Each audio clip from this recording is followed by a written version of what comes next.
Hi everyone, welcome back. Today is the turn of the Gamo Arrow. Today we're going to look at this in a bit more detail and see what it's all about. So let's get cracking. Alright, so we've got the Gamo Arrow, and I must be honest, even though I'm not the biggest Gamo fan, I do kind of like this and I've been wanting to review this for quite a while. So Mike eventually got it in and said to me, here's one, go and review it. So it is a lot of plastic, no doubt about it. It's a full synthetic stock. The cover on the barrel is synthetic, the cover on the silencer is synthetic or plastic. The barrel is steel. Everything here around the breech is a hard polymer or hard plastic, so that's there's no doubts, no two ways about it. However, do not let the synthetic stock and the plastic put you off. It is actually very, very durable and very good quality that you're getting. So what do you get? Well, you've got your rifle. If you go down the bottom, you've got the SAT trigger, Gamo SAT trigger, which is adjustable. This one is still stock standard. I haven't adjusted anything on here. Then if we go up, we've got a bolt action. This is a little bit of a different bolt action, and I'll go into this a little bit more detail just now. This is magazine fed. You only get one magazine with it. Would have liked to get 2 or 3, but you get one magazine with it. It's got a dovetail on top, 11mm dovetail, so that works very nicely. Then moving forward, we've got the rear sight. This is fully adjustable for elevation and windage, and it has a green or a yellow fiber optic on it. Front, we've got basically a hooded front sight with a red fiber optic inside, and it has a very nice silencer in the front here, and this silencer is really very effective. In the front here, we've also got our gauge, and this goes up to 230 bar, so decent fill. During my testing, I've only been doing it up to 200 bar, purely for the reason that my pump only goes up to 200, so I only gone up to 200 bar. In terms of capacity, shot capacity, from 200 bar down to about 90 bar, I'm getting around about 40 to 45 shots on a fill.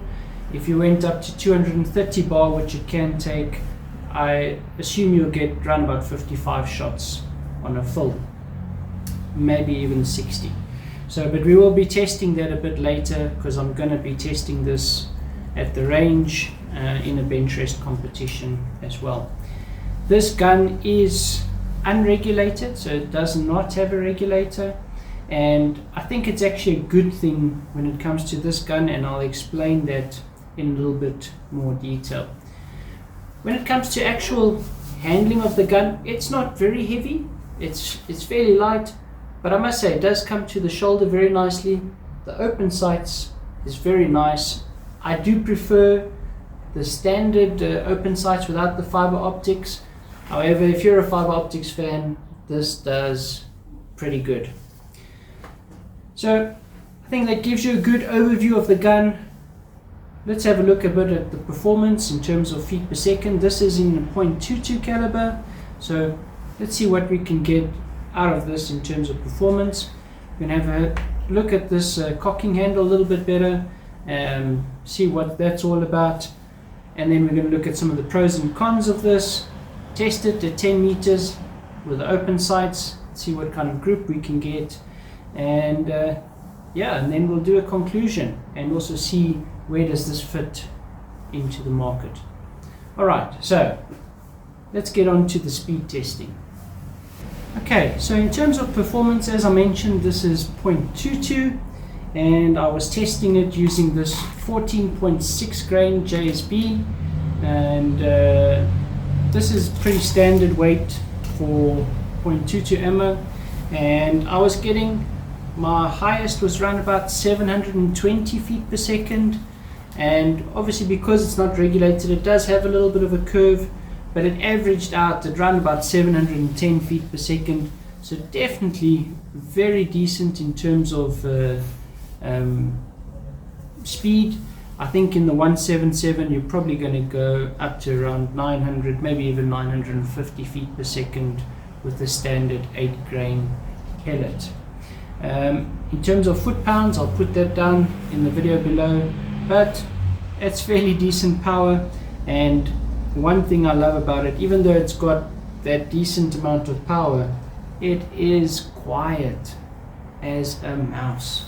It is really very, very quiet, and I think that's something unique, because many of the PCPs you have to pay a lot to be able to make it quiet enough to shoot in your backyard.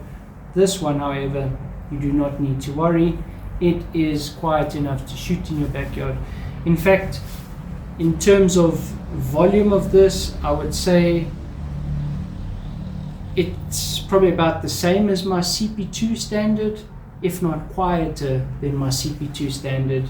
Putting out 700 feet per second with a .22 pellet, that's pretty quiet in my opinion. So definitely nice and quiet. When we get to the cocking handle, this is where a little bit of the contention comes in. So a lot of guys don't like this cocking handle. Myself personally, I would also prefer a normal bolt action or even the lever action. So how this one works, you have to push it down. When you push it down, it releases. Then you pull it back all the way. Then you can load your magazine in. It's not loaded at the moment, so I'm not going to put it in. Load your magazine in and then push it forward. Make sure, you'll see it right at the end there, that last little piece. Make sure when you push it forward that it goes all the way in and that it engages at the top. Just like that. So it goes in and up. Once you get used to it, it's actually not bad at all. It does take a little bit of getting used to, because you're used to something here on the side, either this side or this side. But once you get used to it, it's actually not that bad. It is possible to decock it, so you can pull it open, just release the, there we go, now it's decocked, nothing on there. So definitely in terms of cocking action, it does take a bit of getting used to, but I haven't had any issues with it whatsoever. So far 2 thumbs up with that one, no issues, but it is a bit different and does take a bit of getting used to. Then if we look at the trigger, this is not a match grade trigger by any means. This is a decent trigger, it's not bad. I don't like the fact that it kind of is a little bit spongy, and yeah, I don't know, it took me a little bit of a while to get used to the trigger. I haven't adjusted it, so maybe if I play around with it, adjust it, I'll get the hang of it, or maybe enjoy it a bit more. The safety is convenient, standard Gamo safety right in front of the trigger, and it doesn't get in the way at all. I know Airgun Detectives has quite a few videos on how to modify these triggers, so definitely it would be possible. Another feature that I really like about it is these cutaways here on the back of the stock.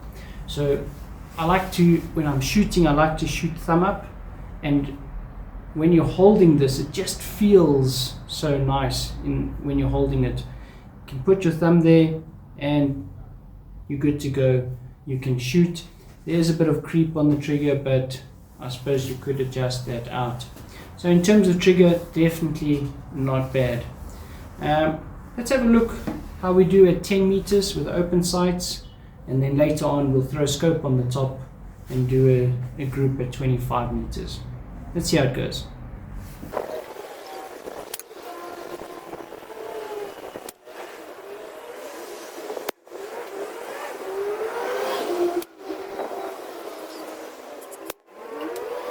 Alright, so before we look at the group, just want to give a very big shout out to Mike at Security and More for loaning us this gun, that we can do a review on it.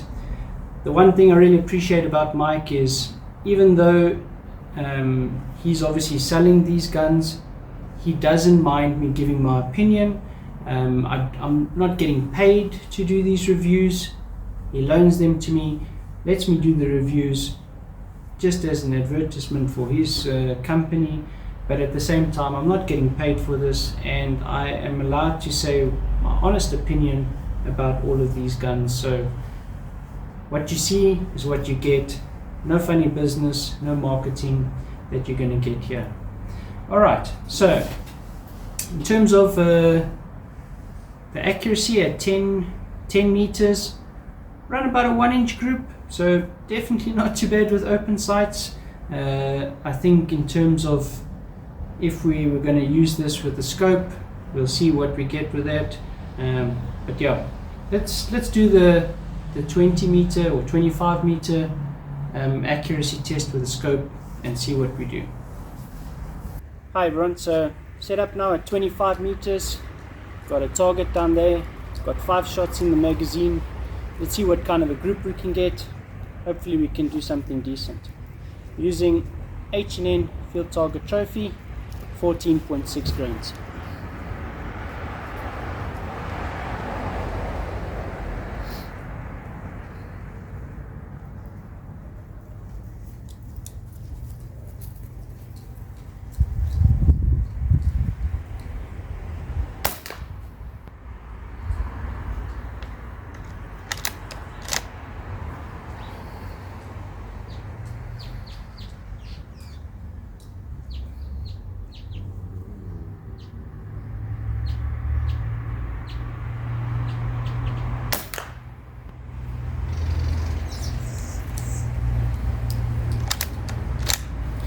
So remember, we're looking for group, we're not looking for exactly in the bullseye. Just want to see what kind of group we can get.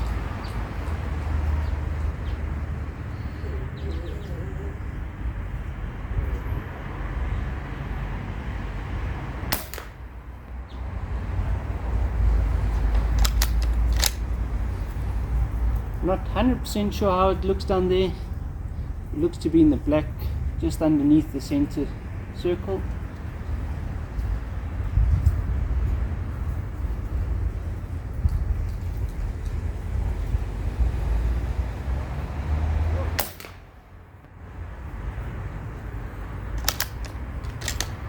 Alright, last one.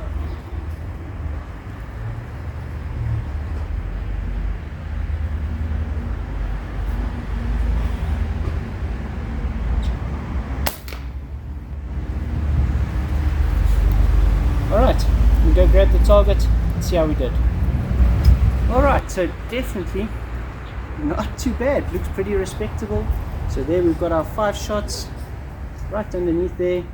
I can almost cover it with my thumbnail, so probably just shy of a 1-inch group, which is definitely respectable. This is the first pellet that I'm testing, so I haven't done pellet testing with this, and that's the kind of groups we're getting. So in terms of accuracy, I'm pretty chuffed with that. That is definitely not bad. So just to show you the power, check the back of my box, it's been broken out. Oh well, it is what it is. So I'm going to carry on shooting a bit. Let's get back to the review.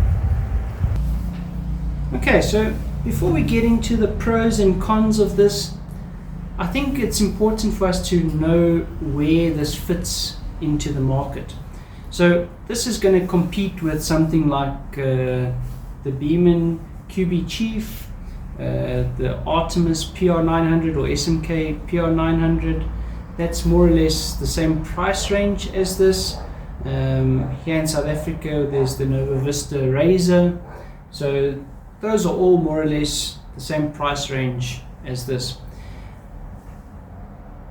I have done a review on the PR900, so I'm going to compare it to the PR900, and I think in some cases I prefer this to the PR900, in some cases I prefer the PR900. So let me take you through what I prefer from which rifle.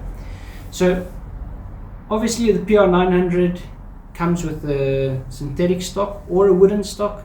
If it was my personal choice, I prefer to have a wooden stock, but this synthetic stock is definitely very user friendly, and yeah, I like it. It really shoulders nicely, it fits nicely. It's not very skinny. The PR900 is a little bit skinny, where this feels substantial to hold, and yet the weight is actually very, very similar. So in terms of stock, I would prefer wooden stock, but this is also very nice. The other thing that I prefer about this one compared to the PR900 is that it's not regulated. So when we get to budget PCPs, and this is probably a discussion all on its own, but when you get to budget PCPs, 9 times out of 10, the thing that fails first will be either seal or your regulator. And it's just because the regulator is working very, very hard, and it takes a lot of punishment, a lot of knock inside there, and that is generally the thing that will fail first. So because this is unregulated, it means you kind of scratch out that possible failure that you're going to have. The other thing that's very nice about this being unregulated is this has a BSA valve inside here. So not a Gamo valve, a BSA valve. And if you look at even the top end BSAs, many of them are still unregulated, and they've got very flat shot curves. This having a BSA valve in here means that it also has a very good shot curve, and you get a lot of consistency even though it's unregulated. In fact, even some of the Virox like the HW100 until very recently were also unregulated. So definitely nothing wrong with the unregulated, and it takes away one of the possible problems that you could have later down the line. The other big advantage I find of this compared to the PR900 is the silencer. This thing really does a very, very good job. The PR900 with its standard silencer, which is actually the CP2 silencer, I think is still a little bit loud for backyard shooting, whereas this in your backyard, your neighbor's not even going to know that you're shooting. It is mouse quiet. It is really very nice and quiet. In terms of shot count, this is going to give you a little bit more shot count because it's a higher pressure and a slightly bigger tank. It will give you a bit more shot count. The place where I think the PR900 is probably a little bit better is on the trigger. I'm not a big fan of this trigger. Maybe it's just me, but I prefer the PR900 trigger. I definitely think it's more refined. It brakes much better. It's also adjustable just like this one. So I do prefer the PR900 trigger. The other thing I prefer about the PR900 is this one has to shoot with the magazine. Yes, there probably is aftermarket magazines, but the PR900, you've got the choice of a single shot tray, which I really like on the PR900. The third thing that I prefer on the PR900 compared to this is the bolt action. So I would prefer to have, not that there's something wrong with this one, it does take a bit of getting used to, but I do prefer the steel bolt action on the side and the steel breech block that is on the PR900. To me, I think it will just give that better longevity, and also it just gives you more of a rifle feel compared to what this does. In terms of accuracy, they are very, very similar, so not much difference there. So yeah, that's where I think it fits into the market. Maybe a junior shooter just getting into this, he'll definitely love shooting this. He's going to get a good shot curve, he's going to get good reliability. Someone that's starting out in PCPs, this is a good option.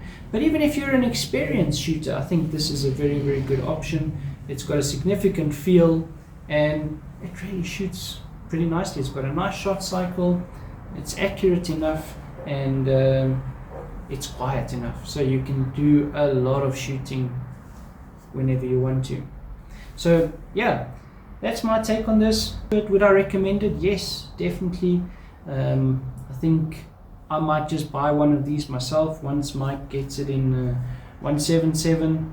I definitely want to have one of these, and you're going to be seeing a little bit more of this on this channel. I'm going to be taking it out to a bench rest day as well. Let's see what we can get there. Hopefully we can get a decent score out of it. So yeah, let's see how it goes. But definitely thumbs up from my side. I love it, and I would definitely recommend it. Until next time, happy shooting. See you around.